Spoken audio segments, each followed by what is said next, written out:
Tom Lee stays bullish on the crypto space, on the stock market. We will dive into his latest interview, and we will also dive into my big Bitmine position that I buy now options currently instead of stocks. Why I do that and much more here in this vlog. Let's go. Welcome to the game, I'm the Wolf of Dubai.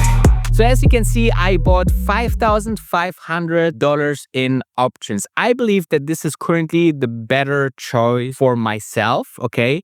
I have already a huge Bitmine position. I'm buying between like $3,000 to $20,000 worth of Bitmine every single day. And usually I put it into the stocks. But when I see this huge sell-off, then I always like to buy a little bit of options as well, okay? So currently I'm putting more into options. I choose the 47 contract strike price call for end of expiry at mid of January. I think that's a safe bet, and I can reduce the average price. I think like I bought yesterday for $7. Today, when Bitmine goes a little bit down, maybe I can buy more for $6, right? So super interesting times that we have here that you can build up your position quite well. Now, with that said, let's dive first in who I am. If you're watching this for the very first time, I'm a stock market professional investor. I invested my life savings into a Tesla and went from 17 to 6. So no volatility can get me at all, right? And my subscribers bought houses and apartments. And I have one product, and this is xtendaytrading.com, that I trade for you with our software all automatically. If you have $10,000 to start with, that we want to gain about 8 to 15% per month. So if you start with $10,000, you should be somewhere around like $58,000. And with that,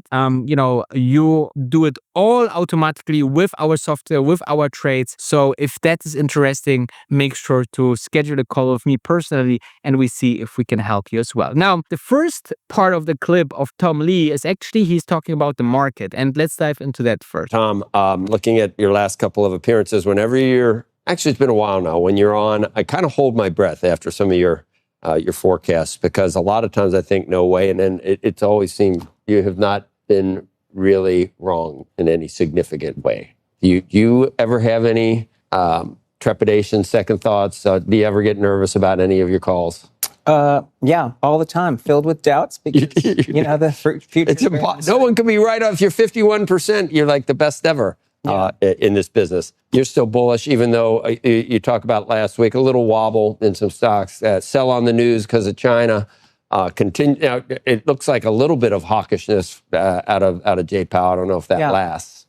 Yeah, that's right. I think the market has a lot of walls of worry because we got the shutdown, we've got China, we got the Fed speak, but market's been up 6 months in a row now. Only 6 times since 1928 that's happened. So if you look at November, we're up 5 or 6 times. And in 1942, it was flat. So basically, November should be really strong. I think at least 200 points. So maybe for November. Yeah, maybe even 250. So maybe we get to 71. See, that's a call that I just wish you wouldn't make a call like that, right? You could 250 to 3% if that makes you feel better. It does make me feel a little bit better, because 250 points to say in November, 250 points. You're giving a time and a size. But maybe we wobble the first couple weeks just to digest all the games. Yeah, that's what I saw in your notes. So initially there could be some choppy trading at this point. What's driving everything? There's still, I guess, sentiment is not positive, is it? You mentioned the wall of worry. Yeah, I mean, if you look at it like AAII, the average sentiment this year is still minus 11.5, like net solidly bearish.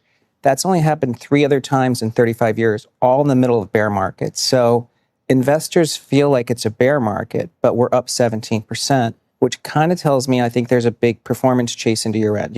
Over 80% of fund managers are missing their benchmark this year. Wow. And you don't care about not having government data, because does the market ever really wait for government data? Or it sort of sniffs it out, doesn't it? Yeah. The all-knowing market. That's right, because we have a good Fed futures to look at what's implied for inflation. The Fed looks at the bond market. The bond market figures things out before the data comes out. I do think the inflation is probably falling a lot faster than everyone expects. I mean, you can look at true-flation, and we're down to sub 2% inflation, excluding housing. Shelter, yeah. Yeah, and shelter is finally cracked. Yeah. Because that CPI number was, it was just barely cooler than expected. Yes, but the shelter piece is now at 0.16 month over month. That's at 2% year over year. That level would bring core inflation down sharply. And over 54% of the CPI components are now deflating. It's the highest percentage since COVID started.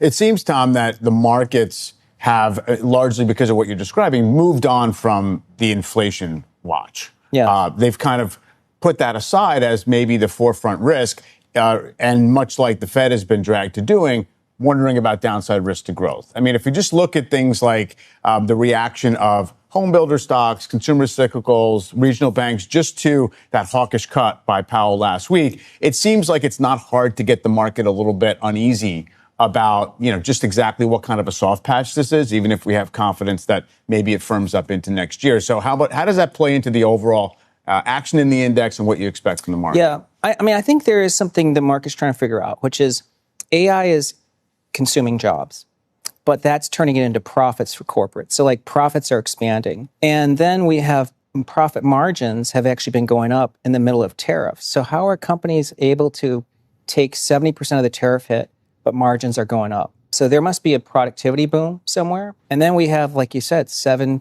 trillion of cash on the sidelines, but we have high rates. And so the Fed, I kind of think, is trying to not overheat the economy. But we know that you just point out, like, housing's in big trouble. So I would say it makes sense if inflation's in a good place and jobs aren't really strengthening for cuts to happen. And that would be really dovish. So I think that sort of comes together before the end of the year. So as you can see, he's very, very bullish on the market towards year end. There's a lot of things, okay? There's great news between China and the US. The overall market is a little bit overbought, and that's why you see a little bit of profit taking, but that's normal to have another leg up. The Fed is cutting the rates. You have better and better earnings by companies. AI is helping to the companies to get more profitable. So everything looks quite well towards the end of the year. Okay, I think there will be maybe a couple of days of deleveraging, removing a little bit of money from the top, but still, I think that the end of year rally, and I totally agree with him. And let's dive into a comment what he thinks also about the crypto market, which is maybe more interesting for us Bitmine investors. Andrew. Hey, Tom, have you been reading all these stories that just been out, recently here about how the Fed is doing all of this sort of repo activity, like a lot of repo activity. And I just wonder what that really means for both the markets and maybe even for crypto. This is a ton of money. I mean, it looks like something like $30 billion just to ease liquidity concerns. This is, past couple of days kind of thing. It is pretty typical into month end, right? That's what we are seeing. And I think that some of these numbers are also being distorted because of the government shutdown. So we know that the Treasury reserves are building because there aren't any payments being made. So it is something we're watching. But if I was to say that there's signs of bank stress, I'd also be looking for high yield spreads to be widening. And those are actually staying pretty calm. So you figure no problem with 7,000 by the end of the year, more likely something even above that in your view? Like what? Like 7,300? Yeah, maybe 7,300, 7,500. 7,500. Yeah, so we still, in December, we would build on those November gains. See, Santoli's like, no way. No, I don't say no way. I'm open-minded to how far bull markets can go, right? Strong years end strong. We all know about that. The one piece of it I think it's worth kind of struggling with a little bit, though, Tom, is you can look at the AAI surveys, kind of what people are saying, and then you see, equity exposures in, Bank of America private client accounts are basically at their highs. Right. So people have kind of in aggregate been riding this to some degree. And then you see a lot of what we've talked about in the last several months of, this kind of upwelling of speculative action in non-profitable tech stocks, low quality equities leading. That's not the Mag 7. That's like a lot of other marginal stuff. So how do you jibe that with that sense that people are still skeptical? Yeah, one, we know there must be skepticism because if people were bullish, the institutional fund managers should have better performance. But as you know, this is one of the worst years for fund managers in almost 30 years. I think that there is also kind of problems in private markets. So I think private credit is doing terribly. And I think a lot of LPs in alternative funds, whether it's venture or private equity, are pretty disappointed by the returns, like the 5 years into now. But the stock market's done well. So I think that there is bearishness because like private equity hasn't come through and fund managers are doing badly. But you're right. The ones who stuck with public stocks are doing well.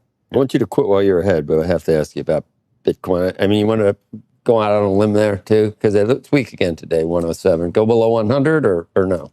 Well, Bitcoin, I mean, if I look at everything since October 10th, because that was the biggest liquidation in the history of crypto, like bigger than FTX. Like a margin call. Yeah, it was like almost a miniature rupture, like a tsunami. We're only a couple weeks from that, so I think the market is consolidating. But if I look at fundamentals, like Ethereum, stablecoin volumes have been exploding, application revenues at all-time highs. So right now, fundamentals are leading price in crypto. So I think eventually we consolidate and then we rally into year end. To where, 150? Yeah, I think we could still get to 150, 200 for Bitcoin, and then something like 7,000 for Ethereum. So as you can see, he is thinking that 7,500 is the goal for Ethereum at the end of the year, okay? So that means from here, around like a double. So not only Bitmine would be at $80, but it would be also, because of the huge run on Ethereum, it would be actually accelerating the MNAV of Bitmine. I think currently it's at 1.15. So it would be somewhere around like 2 or 2.5. And then you have maybe like a $150 stock. Okay, so very, very exciting. Now it's the time to get greedy. And I hope you let me know in the comments what you think about Bitmine and what you are watching now. And if you are averaging down, you're waiting out, or you get chicken out, let me know in the comments. And I'm looking forward to see you tomorrow, because the grass is greener always on the other side.